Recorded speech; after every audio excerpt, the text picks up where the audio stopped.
Have you ever wondered why DJI drones have faced so many restrictions in the United States? Well, a new independent security audit is making headlines because its findings directly challenge many of the concerns that have surrounded DJI for years. And if you're a drone enthusiast, photographer, videographer, or simply someone who follows tech news, this story could have a major impact on the future of DJI products in the U.S.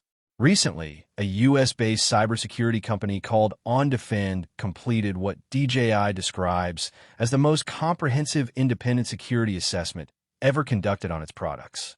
The company tested two popular DJI drone systems, the DJI Air 3S, which is aimed at consumers, and the DJI Matrice 4E, which is designed for enterprise and professional use. What's important here is that the drones weren't supplied directly by DJI for the test. Instead, they were purchased independently through normal retail and dealer channels, meaning the devices examined were the same products available to regular customers. The cybersecurity team then subjected these drones to extensive testing. They examined the software, hardware, and radio communications, looking for anything that could potentially pose a security risk. So what did they find? According to the report, they found no evidence of hidden backdoors, no unauthorized remote access capabilities, and no signs that the drones were secretly transmitting data outside the United States. The testers also attempted to jailbreak the controllers and modify firmware, but were unsuccessful. They found no unexplained radio frequency signals and no indications of hardware tampering or suspicious modifications within the supply chain. Perhaps most notably, the audit reported zero critical, high-risk, or medium-risk security vulnerabilities. Now, that doesn't mean the systems were completely flawless. The assessment did identify several low-risk findings related to things like application security settings and wireless hardening. However, the report stated that these issues were consistent with what is commonly seen in complex technology products and did not present significant security risks.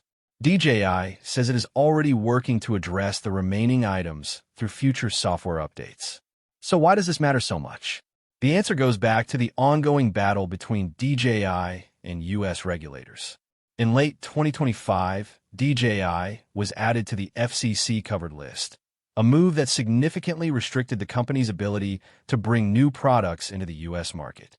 Since then, DJI has argued that the restrictions were imposed without any publicly identified security vulnerability and has repeatedly called for a transparent technical review.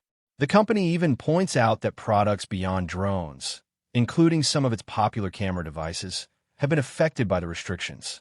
DJI believes this new audit supports its position that its products are secure and that concerns about national security risks have not been backed by technical evidence. However, it's important to mention one detail. DJI commissioned and paid for the audit, which means some critics may question its independence. That said, the testing itself was performed by a U.S.-based cybersecurity firm with experience in national security assessments, and the drones were sourced independently. For now, DJI is using the findings as part of its ongoing appeal and is urging regulators to review the evidence carefully. Whether these results will change government policy remains to be seen. But one thing is certain. This report adds a significant new chapter to the debate over DJI's future in the United States. What do you think? Should independent security audits like this carry more weight when governments make decisions about technology restrictions? Let me know your thoughts in the comments below. And if you found this update helpful, don't forget to like the video, subscribe to the channel, and turn on notifications so you don't miss future tech news and drone industry updates. Thanks for watching, and I'll see you in the next video.